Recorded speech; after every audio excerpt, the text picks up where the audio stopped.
அருமை பெரியவர்களே, அன்பு தாய்மார்களே, எழுச்சியோடு இங்கே கூடியிருக்கின்ற இளைஞர் பட்டாளமே, உங்கள் அனைவரும் இன்றைக்கு இங்கே சந்திப்பதிலே நான் மிகவும் மகிழ்ச்சி அடைகின்றேன்.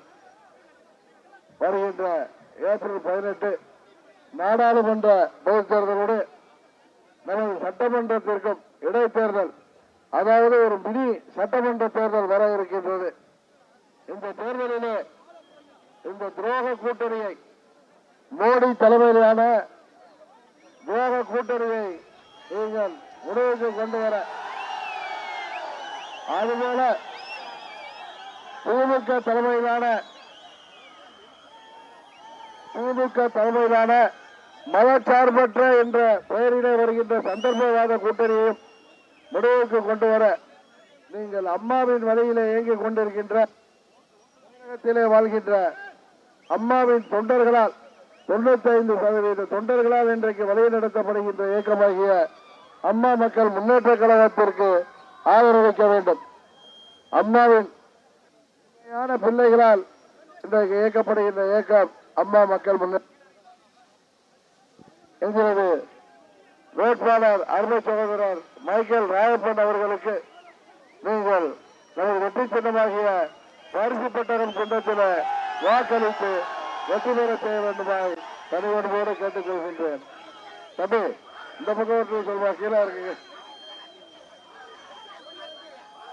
இன்றைக்கு தமிழகத்தை புறக்கணிக்கின்ற மோடியின் கட்சியோடும் தமிழகத்தை வஞ்சிக்கின்ற இந்த பழனிசாமி, பன்னீர்செல்வம் கம்பெனியின் வேட்பாளர்களை நீங்கள் இந்த முறை தப்பு தவறு வெற்றி பெற செய்தால் தமிழ்நாட்டிலே நாம் யாரும் இங்கே வாழ என்பதை தயவு செய்து எண்ணி பார்க்க வேண்டும். காரணம், தமிழ்நாடு இன்றைக்கு மோடியால் குறிவைத்து தாக்கப்படுகிறது. 2014 இந்தியாவில் உள்ள மற்ற மாநிலங்கள் எல்லாம் மோடியின் பொய்யான வாக்குறுதிகளை நம்பி ஏமாந்தார்கள். ஆனால் தமிழ்நாட்டைச் சேர்ந்த நீங்கள் ஏமாறாமல் அம்மா அவர்களுக்கு 37 தொகுதிகளிலே வெற்றியை தந்தீர்கள். அந்த கோபம்தான் மோடி அவர்கள் தமிழ்நாட்டை புறக்கணிப்பதற்கு காரணம். தமிழ்நாட்டிற்கு எந்த ஒரு திட்டத்தையும் தராமல் மக்களை வஞ்சிக்கின்ற, மக்களுக்கு இடையூறு தருகின்ற, விவசாயத்தை பாதிக்கின்ற திட்டங்களைத்தான் தமிழ்நாட்டிற்கு தருகிறார்கள். அவர்கள் தமிழ்நாட்டிற்கு காவிரி நீர் கிடைப்பதையே தடுக்க வேண்டும் என்கின்ற நோக்கத்தில் தான் காங்கிரஸ் கட்சி, அங்கே கர்நாடகாவிலே காங்கிரஸ் கட்சியைச் சேர்ந்த அமைச்சர் சிவகுமார் வைக்கின்ற கோரிக்கையை மேகதாதுவிலே அணை கட்டுவதற்கு கூட இவர்கள் ஆதரவளிக்கின்றார்கள். இன்னும் சொல்ல போனால் அம்மாவின் இயக்கத்தை அவரது மறைவிற்கு பிறகு இன்றைக்கு அழிக்க வேண்டும் என்ற நோக்கத்தில் தான், அதை சிதைக்க வேண்டும் என்ற நோக்கத்தில் தான் பாரதிய ஜனதா கட்சி செயல்பட்டுக் கொண்டிருக்கிறது. இங்கு அடிமைகள் தங்கள் பதவியை காப்பாற்றிக் கொள்ளவும் நடையிலே உள்ள கணத்தினால் அவர்கள் பன்னீர்செல்வமும் பழனிசாமியும் அங்கே மண்டியிட்டு கிடக்கிறார்கள். ஆனால் அம்மா மக்கள் முன்னேற்ற கழகம் யாருக்கும் எதற்கும் என்றைக்கும் யாருக்காகவும் பயப்பட வருவதில்லை. அம்மாவின் தொண்டர்களுக்கும் தமிழ்நாட்டு மக்களுக்கும் தான் நாங்கள் தலைவரும், வேறு எந்த ஒரு கொம்பனுக்கும் நாங்கள் அடிபணிய மாட்டோம் என்பதை இந்த நேரத்திலே சொல்லிக் கொள்கின்றேன். இந்த மாபெரும் இயக்கத்தை அம்மாவின் தொண்டர்களால் சென்னையிலிருந்து கன்னியாகுமரி வரை வழிநடத்தப்படுகின்ற இந்த மாபெரும் இயக்கத்தை கிளைகள் இல்லாத ஊர்களே இல்லை என்கின்ற அளவுக்கு இந்த இயக்கம் இன்றைக்கு செயல்பட்டுக் கொண்டிருக்கிறது. நமக்கு சின்னம் கொடுக்க மறுக்கிறார்கள். நமது உங்களுக்கு நன்றாக ஞாபகம் இருக்கும், 2017 பன்னீர்செல்வம் அன்றைக்கு நமக்கு எதிராக போன பொழுது, முதலாக ஆர்கே நகர் தேர்தல் வந்த பொழுது நான் வேட்பாளராக போட்டியிட்டேன் என்ற காரணத்தினால் தேர்தல் ஆணையத்தை வைத்து நமது சின்னத்தை முடக்கி வெவ்வேறு சின்னத்திலே நிற்க வைத்தார்கள். நான் தப்பு சின்னத்திலே போட்டியிட்ட பொழுது வெற்றி பெற்று விடுவேன் என்று தெரிந்த பிறகு அந்த தேர்தலை நிறுத்தினார்கள்.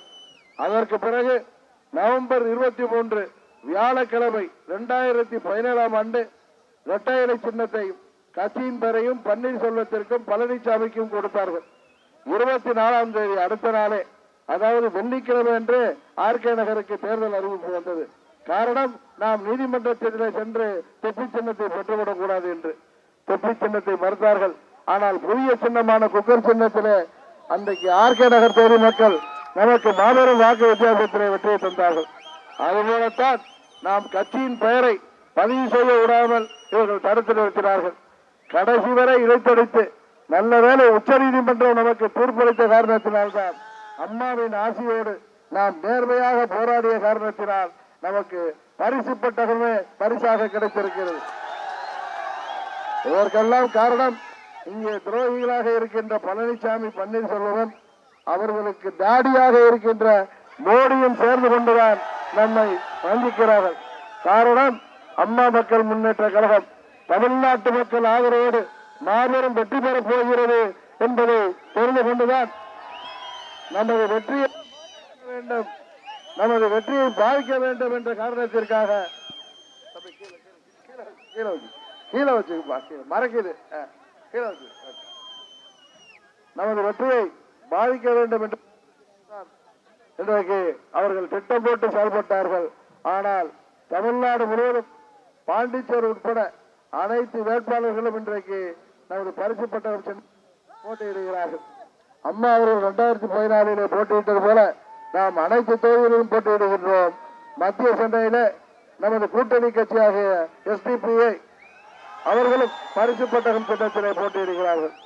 காரணம், அதிக அளவிலே நீங்கள் வாக்களித்து நாம் எண்ணிக்கையிலே அதிகமான அளவு பாராளுமன்ற உறுப்பினர்களை நீங்கள் தந்தால்தான் உங்களின் நலனுக்காக, தமிழ்நாட்டு நலனின் மக்களின் நலனுக்காக, நமது வளர்ச்சிக்காக, தமிழ்நாட்டை பிரித்தாள நினைக்கின்ற மோடியை வீழ்த்தவும் ஒரு மதச்சார்பற்ற கட்சியை, மதச்சார்பற்ற ஒருவரை பிரதமராக்குவதற்கும் நீங்கள் எங்களுக்கு ஆதரவு அளிக்க வேண்டும். அதுபோல திமுக சொல்லிக் கொண்டிருக்கிறது ராகுல் காந்தி தான் அடுத்த பிரதமர் என்று. ராகுல் காந்தியை பிரதமராக காங்கிரஸ் கட்சியை இன்னும் அறிவிக்கவில்லை. கூட்டணி கட்சியாகிய கம்யூனிஸ்ட் கட்சி அதை ஏற்றுக்கொள்ளவில்லை. அருகிலே உள்ள கேரளாவில ராகுல் காந்தி போட்டியிடுகின்ற தொகுதியில் கூட அவருக்கு எதிராக வேட்பாளர் நிறுத்துகிறார்கள். ராகுல் காந்தியை தோற்கடித்தே தீர்வர் என்று அங்கு உள்ள முதலமைச்சர், அந்த மாநிலத்தின் கம்யூனிஸ்ட் கட்சியின் முக்கிய தலைவர் பினராயி விஜயன் சொல்கிறார். ஆனால் அதே நேரத்தில் காங்கிரஸ் கட்சியுடன் கூட்டணியில் இல்லை என்றாலும் உத்தரப்பிரதேசத்திலே அவர்கள் சமாஜ்வாடி பார்ட்டியும் மாபெரும் செல்வாக்கு உள்ள கட்சிகள் திரு ராகுல் காந்தியும் திருமதி சோனியா காந்தியும் போட்டியிடுகின்ற தொகுதிகளிலே வேட்பாளர்கள் இருக்கவில்லை.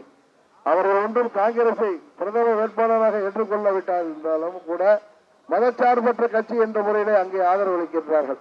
ஆனால் கம்யூனிஸ்டுகள் இரட்டை வேடம் போடுகிறார்கள். தமிழ்நாட்டிலே கூட்டணி, கேரளாவிலே அவர்கள் காங்கிரஸை எதிர்த்து போராடுகிறார்கள். இந்த கூட்டணிக்குள்ளேயே ஒற்றுமை இல்லாத பொழுது, மாறுபட்ட கருத்துக்கள் இருக்கின்ற பொழுது எப்படி திரு ஸ்டாலின் அவர்கள் ராகுலை பிரதமராக்க வேண்டும் என்று சொல்கிறார்?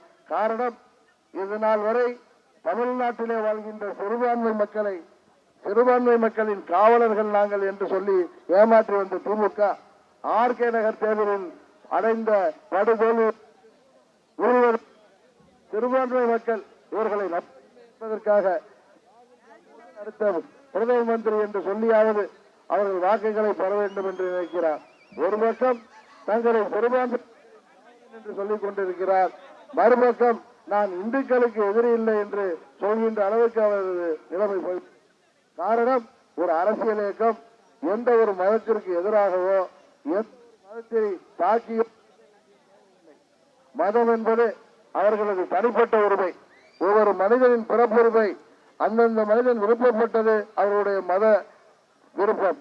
ஆனால் திமுக தேவையில்லாமல் நம்மை பிரிக்க வேண்டும் என்பதற்காக ஏதோ பெரும்பான்மைக்கு ஆதரவாளர்கள் போல காட்டியவர். உண்மையில் யார் எந்த மதத்தில் இருந்தாலும் அரசியல் கட்சிகள் அதில் தலையிட வேண்டிய அவசியம் இல்லை. அரசியல் கட்சிகளின் செயல்பாடு தமிழ்நாட்டிலே மக்களின் நலனுக்காகவும் வளர்ச்சிக்காகவும் தான் இருக்க வேண்டும். தமிழ்நாட்டிலே வாழ்கின்ற அனைத்து மக்களும் ஒற்றுமையாக இருக்க வேண்டும் என்பதற்காகத்தான் ஒரு அரசியல் இயக்கம் பாடுபட வேண்டுமே தவிர வாக்கு வங்கி அரசியலுக்காக பிரிவினையை உருவாக்க கூடாது என்பது கூட அவர்களுக்கு தெரியவில்லை. அதே நேரத்தில் மோடியோடு எங்களுக்கு வாழ்நாள் முழுவதும் கூட்டணி இல்லை என்று நாங்கள் அம்மா மக்கள் முன்னேற்ற கழகம் அறிவித்திருக்கின்றோம். ஆனால் திராவிட முன்னேற்ற கழகம் அதன் தலைவர் திரு ஸ்டாலின் அதுபோல அறிவிக்க தயாரா என்று இந்த நேரத்திலே இங்கே உங்கள் முன்னிலையில் கேட்டுக்கொள்கின்றேன். அவர்களுக்கு தேவை பாராளுமன்ற உறுப்பினர்கள், சட்டமன்ற உறுப்பினர்கள். ஆட்சி அதிகாரத்திலே அமர்வதற்காக எந்த ஒரு நிலைப்பாட்டையும் கடந்த காலத்திலே எடுத்தவர்கள் தான் திமுக என்பதை மறந்துவிடாதீர்கள். வாக்குகளை நீங்கள் சிதறடிக்காமல், உங்கள் வாக்குகளை வீணடிக்காமல் உங்களுக்காக போராடுகின்ற அம்மா மக்கள் முன்னேற்ற கழகத்திற்கு நமது சொந்தங்களை மாத்திரமல்ல, தமிழ்நாட்டின் வளர்ச்சிக்காகவும் தமிழர்களின் நலனைக்காகவும் தமிழகம் தலைநிமிரவும் நீங்கள் வாக்களிக்க வேண்டிய சின்னம் பரிசு பெட்டகம், பரிசு பெட்டகம், பரிசு பெட்டகம். உங்களது வேட்பாளர் அருமை சகோதரர் மைக்கேல் ராயப்பன் என்பதை சொல்லி விடைபெறுகின்றேன். நன்றி, வணக்கம்.